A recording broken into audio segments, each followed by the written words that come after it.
Spoiler warning, consume at your own risk. Set in a dystopian 2019 Neo-Tokyo, Akira is an international cult classic. Following the conflict between Tetsuo and Kaneda as Tetsuo's psychic powers are unleashed, and subsequently grow wildly out of proportion, Akira is a cautionary tale about wielding power you aren't prepared for. First and foremost, when dealing with Akira, the titular character is not either of the main characters. Instead, it's the name of the psychic messiah figure that the entire city is obsessed with. Akira as a movie is strong in the main points of its writing, the plot being underpinned by the motivations of the character and interwoven with the theme. Thanks to the pacing being non-stop, the tension is high and well maintained throughout the film. The story is mainly centered around a cast of characters. The two main characters, which I mentioned earlier, are a pair of childhood friends named Tetsuo and Kaneda. Kaneda is the more outgoing and strong of the two, and is the leader of the Capsules, the Bosuzoku gang they're both a part of. He's the one that is on the bike in the famous Akira slot. Tetsuo, meanwhile, is more reckless and insecure because Kaneda has always been taking care of him. He feels like he's always been in Kaneda's shadow and is envious of him, and these insecurities are what cause him to go nuts when he unlocks his psychic powers. The cast is then expanded quite a deal. First, by Kaori, Tetsuo's girlfriend, and Kei, Kaneda's love interest and rebel group member. There's also Colonel Shikishima, the head of the military and city security, the psychic kids who were trained with Akira, Masaru, Takashi, and Kyoko, Dr. Onishima, who cares for the Esper trio and is obsessed with Akira's psychic signature, and Tetsuo because his is similar. The doctor actually calls Tetsuo the key to figuring out Akira's psychic signature. There's also Ryu, who's a comrade of Kei's resistance movement, Nezu, who is on the Supreme Executive Council of the city and moves to thwart the colonel while supporting the resistance, Yamagata, Kaneda's right-hand man of the Capsules up until, Tetsuo kills him. Again, spoilers. Big spoilers. Rounding out the cast, we have Kaisuke, the youngest of the Capsule gang after Tetsuo, and notably one of the few characters that survive to the end of the film. Bit of a bigger cast to focus on, but that's everyone that has a repeat appearance and a bit of an important role. But that leads into one of the criticisms you can make about the film. I mentioned earlier that the pacing is very fast and non-stop, and with how big this cast is, and the resulting plot through lines that result from that, the film is very dense. It can actually feel overwhelming at times. The plot of the film is very complex, with so many moving parts and through lines, and the dozens of interactions among the large cast of characters. The total cast is actually bigger than the characters I listed. Like, I didn't even mention the clowns. The complexity is not helped by the speed at which the movie takes place, that non-stop pacing I was talking about earlier. Everything is constantly moving, even when the plot slows down. But, while it can be overwhelming if you're not prepared, the density is, believe it or not, one of the movie's strengths. It holds up to scrutiny because it has so many varying parts that each pull their own weight. The movie is best served by watching it multiple times to grasp new things each time. It never feels stale because you're constantly peeling back another layer, like it's some monstrous onion. The density comes from it being based on a manga, and using all the material it has access to. The film is strikingly bloody and violent, but the animation is phenomenal and iconic, and the sheer momentum of the story sucks you in. The film has a sheer kinetic energy to it that grabs hold of you and does not let go. The movie opens with a gang fight. Bosuzoku, which I mentioned earlier, is a Japanese youth subculture, which was really popular in the 80s and 90s that is associated with custom motorbikes. That's what the Japanese idea of delinquents and Yankees comes from. If you've ever watched Fruits Basket, that's what Toru's mom was a part of, and their aesthetic is what the look of Tokyo Revengers stemmed from. Anyway, the Capsules are squaring off against the clowns. I guess I did bring them up. Kaneda is hanging out in a bar until Yamagata comes and gets him. Tetsuo was left with the bikes, and already we see his insecurities coming out. He's on Kaneda's bike, examining it like knowing how it ticks will help him drive it. Kaneda tells him it's a custom bike and that he's the only one that can handle it, and when Tetsuo says he could do it, Kaneda laughs him off and tells him to get one of his own then. To Kaneda, he's laughing good-naturedly, but the laugh still stings Tetsuo since it's directed at him. This means that during the clash, after Kaneda and Joker, the leader of the clowns, face off, and the fight is broken up by the police getting involved, Tetsuo overextends himself chasing down one of the clowns that runs away, as if he's trying to prove himself. Elsewhere, while the Capsules and clowns are duking it out, there's a wounded man and a wrinkly kid on the run. They get caught in the protest, and the man is gunned down. The tax reforms protest then worsens, understandably so, seeing that they just watched the police mercilessly gun down a dude. And in turn, the police response escalates with tear gas getting used, and the kid disappears in the chaos. Like, physically disappears. He vanishes. Meanwhile, Tetsuo is still chasing down the clown that ran away, and does end up taking him out.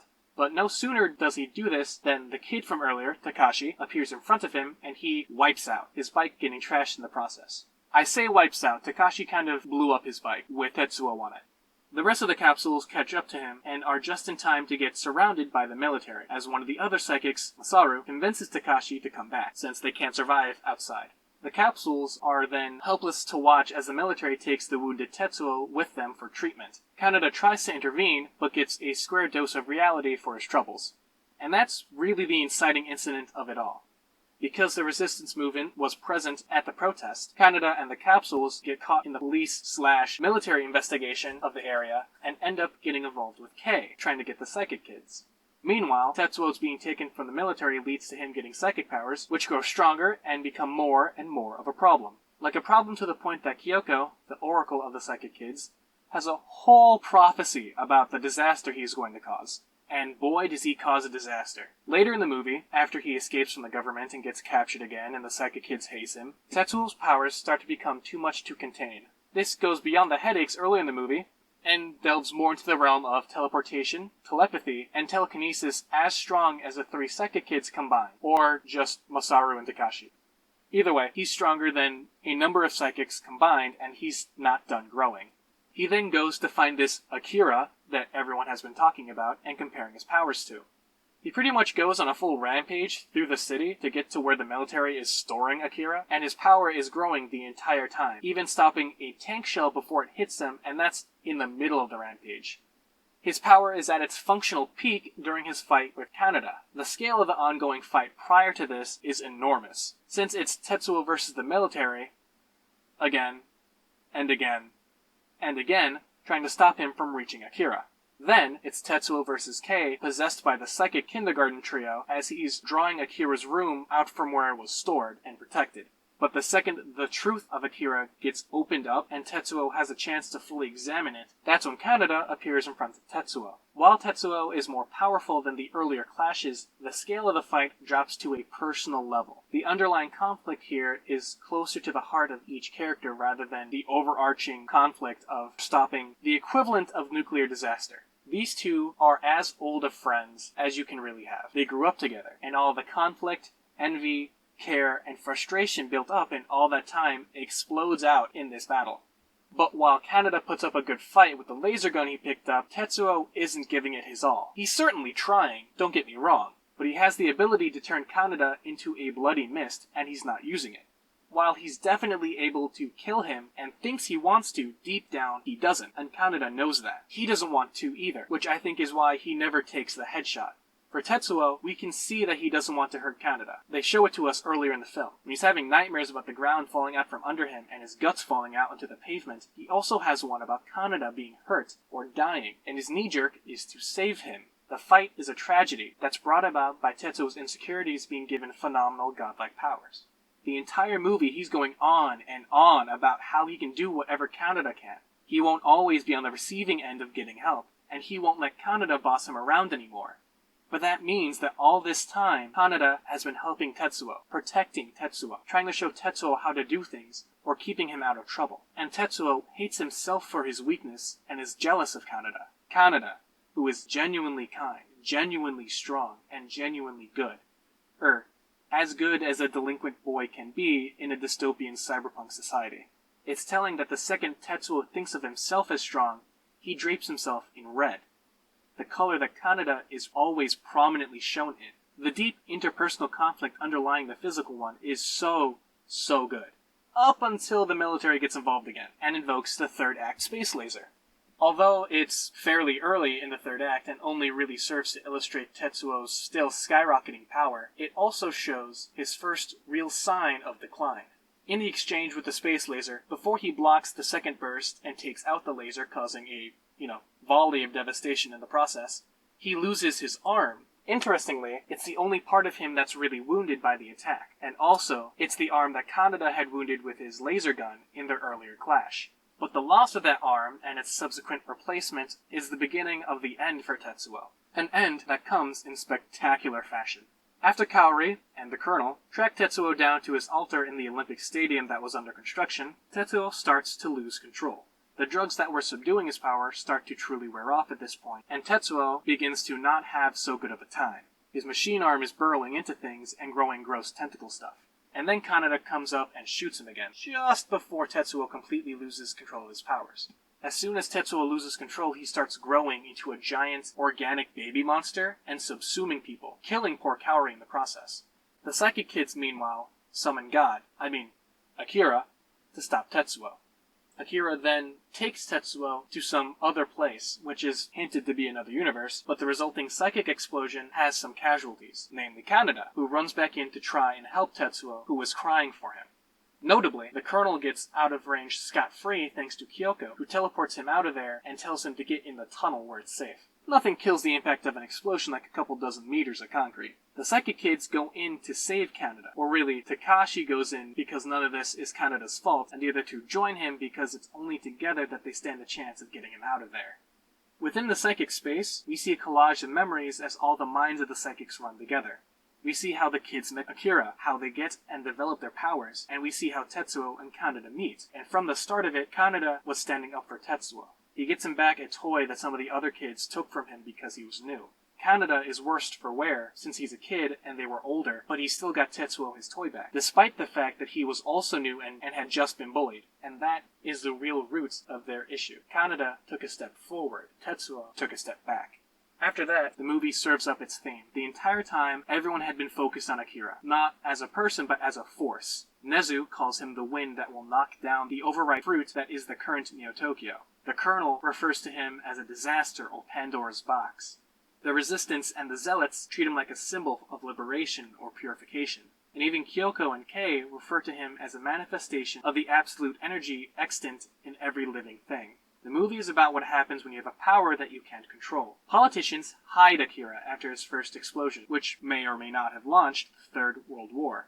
Everyone wants to get the psychics, but it constantly goes wrong. Heck, Tetsuo is a walking case study in having power you aren't ready for. He does things he doesn't intend, he gets overly aggressive, the power goes right to his head, he goes on a rampage, then it all goes horribly, horribly wrong, and he has to ask for help. Kyoko perfectly describes it as bringing the ability of humanity, the power to change the landscape and build houses, down to the level of amoebas. It's disastrous, of course it is. At the end of the movie, Akira takes Tetsuo and the other Psychic Kids off somewhere else because the world isn't ready for that kind of power. But they hope that someday it will be, and the process has already been started. Kei, who has been shown as psychically sensitive this entire time, is developing her powers, though much, much more slowly than Tetsuo. She only showed as much power as she did in their clash because the three Psychic Kids were possessing her. But the theme makes sense given Akira's exigence. The manga debuted in 1982 and finished in 1990, while the movie started production in 1987 before being released in 1988, 3 years before the end of the Cold War era. When the fall of the Berlin Wall happens within a year of the movie's release, and the Psychic Kids are the military superweapons that cause terrible explosions and devastation and lead to World War III, the message was written on the wall. But all in all, the movie was really, really good. Like, crazy good. The only real thing to poke at is how overwhelming it is, and again, that's caused by strength. Every time you watch the movie, something different sinks in. Like the Colonel being really good to the Psychic Kids, to the point where they save him in the finale. Or the riots over the tax reforms. Or the kid being scared because the resistance fighter shot the police dog by his window. Or Nezu manipulating the resistance and the Supreme Executive Council against the Colonel, only to die in an alley right next to Ryu within sight of the riots. The change of the city. The movie is so well made, and that's not even talking about the aesthetics. The attention to detail in the setting and the vibrancy, range, and how they use color is a masterclass. This is what you get when you let the passionate guy who wrote the source material write and direct the movie. Katsuhiro Otomo did very good work, and he was only 34 years old when the movie debuted. That's insane. Akira is an international cult classic for a reason. It's a masterpiece and one of the giants in animation, action, and science fiction. Certainly one of the few giants when you overlap those three. It's a landmark in Japanese animation and the single most influential and iconic anime film ever, inspiring stories like Ghost in the Shell and Cowboy Bebop, and setting the tone for the entire genre of Japanese cyberpunk. It paved the way for the growth of anime as we know it, and made inroads for Japanese pulp culture in the Western world, setting the scene for Pokemon, Dragon Ball, and Shonen Jump's Big Three to become global phenomena. Akira helped cartoons grow up, and our world would be a different place without it. At least, I think so. And, yeah, that's about it. Thank you so much for watching. I hope you enjoyed the video, and I'll see you in the next one. Peace!